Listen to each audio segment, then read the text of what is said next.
नमस्कार दोस्तों, श्रीकांत क्लासेस में मैं आप सभी का स्वागत करता हूं।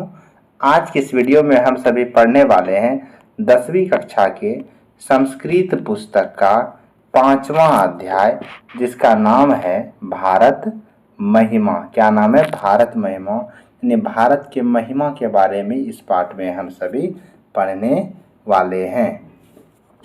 आइएगा दोस्तों, हम लोग अध्ययन प्रारंभ करते हैं।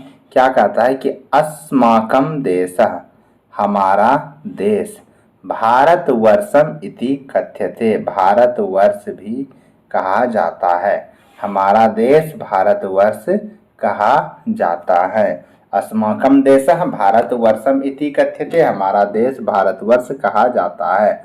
आगे कहता है अस्य महिमा सर्वत्र गीयते, इसकी महिमा सभी जगह गाई जाती है। किसकी? भारतवर्ष की महिमा सभी जगह गाई जाती है। आगे कहता पाठे अस्मिन् विष्णु पुराणात् भागवत पुराणात् च प्रथमम द्वितीयम च क्रमशः पद्यम गृहीतम अस्ति। इस पाठ में, पाठे अस्मिन् का मतलब इस पाठ में, पहला पद विष्णु पुराण से और दूसरा पद भागवत पुराण से लिया गया है। क्या कहता है? इस पाठ में पहला पद विष्णु पुराण से और दूसरा पद भागवत पुराण से लिया गया है। अवशिष्टानि पद्यानि अध्यक्षेण निर्मीय प्रस्तावितानि सन्ति।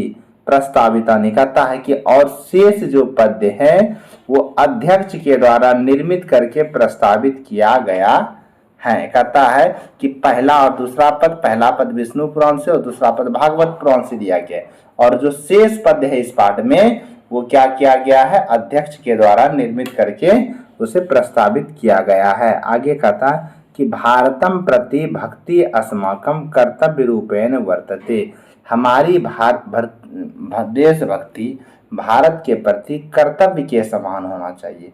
यानी हमारे भारत के प्रति देशभक्ति हमें कैसे होनी चाहिए? कर्तव्य के समान होना चाहिए।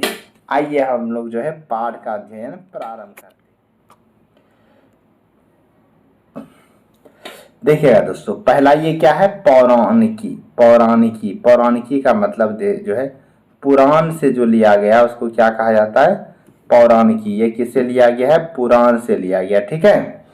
अब इसमें क्या है? ये कौन सा श्लोक है? पहला श्लोक है, और पहला श्लोक किससे लिया गया था? विष्णु पुराण से। विष्णु पुराण में भारत का वर्णन करते हुए लिखा गया है कि गायन्ति देवाः किल गीतकानि धन्यास्तुते भारत भूमि भागे।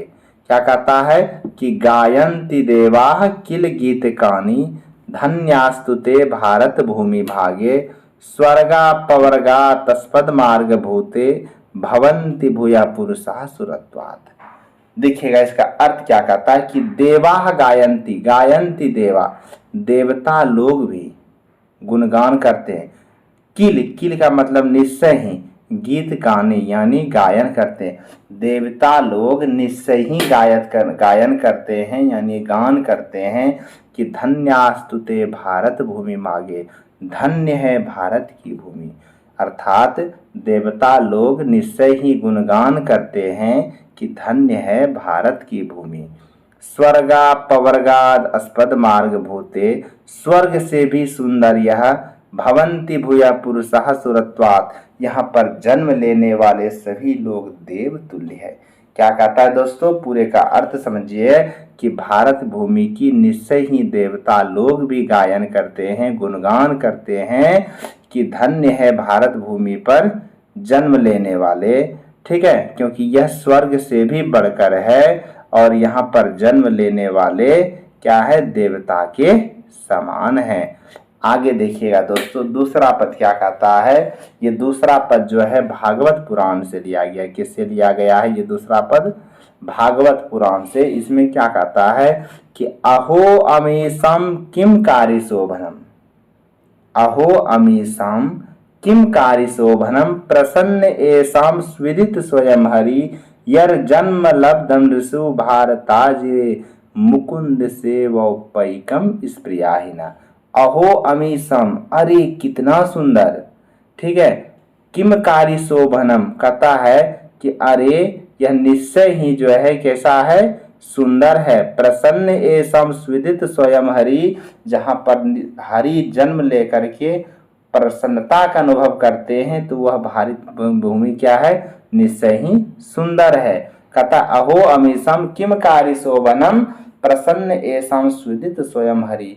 अरे यह निश्चय ही भारत भूमि कैसी है, सुंदर है, क्योंकि यहाँ पर स्वयं जो है हरि ने जन्म लेकर के प्रसन्नता का अनुभव किया है।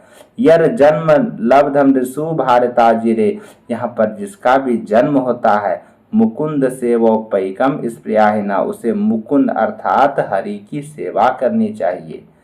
आगे आइएगा दोस्तों, हम लोग अब चलते हैं अगले पद की ओर। अब आगे का जो पद लिया गया है ये आधुनिकी यानी क्या जो है ये अध्यक्ष के द्वारा निर्मित किया गया है। इसमें कहा गया है कि इयम निर्मला वत्सला मातृभूमि प्रसिद्धम सदा भारतम वर्षमेतत् विभिन्ना जना धर्म जाति प्रभेदैरिहैकत्व भावम वहंतो बसंती। कहता है कि भारत भूमि, कहता है इयम भारत भूमि, यह भारत भूमि निर्मल और वात्सल्य है। कैसी है, वात्सल्य। देखिएगा निर्मल का मतलब स्वच्छ यानी साफ सुथरा, और वात्सल्य का मतलब होता है दोस्तों प्रेम। एक सच्चा प्रेम माँ और पुत्र एवं पुत्रियों के बीच ही हो सकता है, यानी माँ क्या करती है कि ममता प्रदान करती है। तो कवि कहते हैं यह भारत भूमि कैसी है, तो हमारी माँ के समान है जो हमें क्या करती है, ममता प्रदान करती है। इसलिए कहा गया कि इयम भारत भूमि, यह भारत भूमि निर्मल और वात्सल्य है। प्रसिद्धम सदा भारतम वर्षे में तत्, और इसके लिए हमेशा प्रसिद्ध रही है। कहने का मतलब है यह भारत भूमि निर्मलता और वात्सल्यता के लिए हमेशा प्रसिद्ध रही है।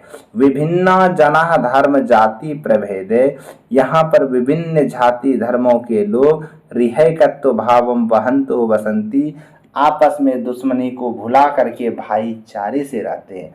क्या पूरे का अर्थ हुआ कि यह भारत भूमि निर्मल और वात्सल्य है, वात्सल्य के लिए हमेशा प्रसिद्ध रही है।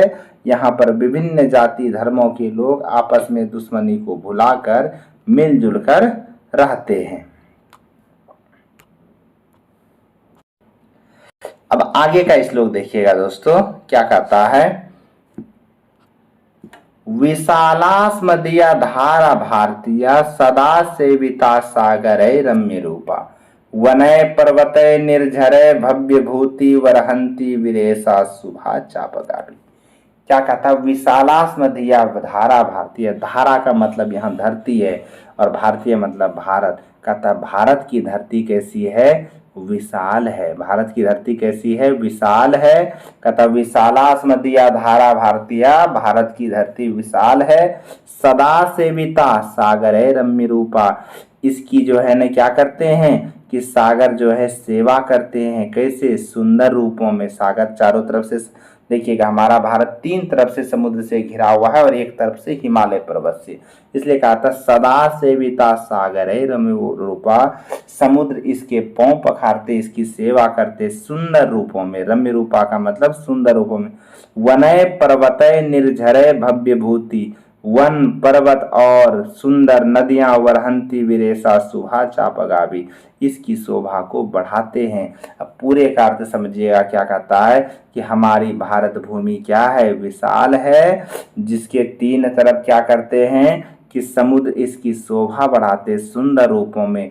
वन पर्वत और सुंदर सुंदर नदियां इसकी शोभा को बढ़ाते हैं। आगे क्या कहता है दोस्तों कि जगत गौरवम, जगत में गौरव प्राप्त करने वाली भारतम शोभनीयम, भारत भूमि क्या है, शोभनीय है। जगत में गौरव प्राप्त करने वाली भारत भूमि शोभनीय है।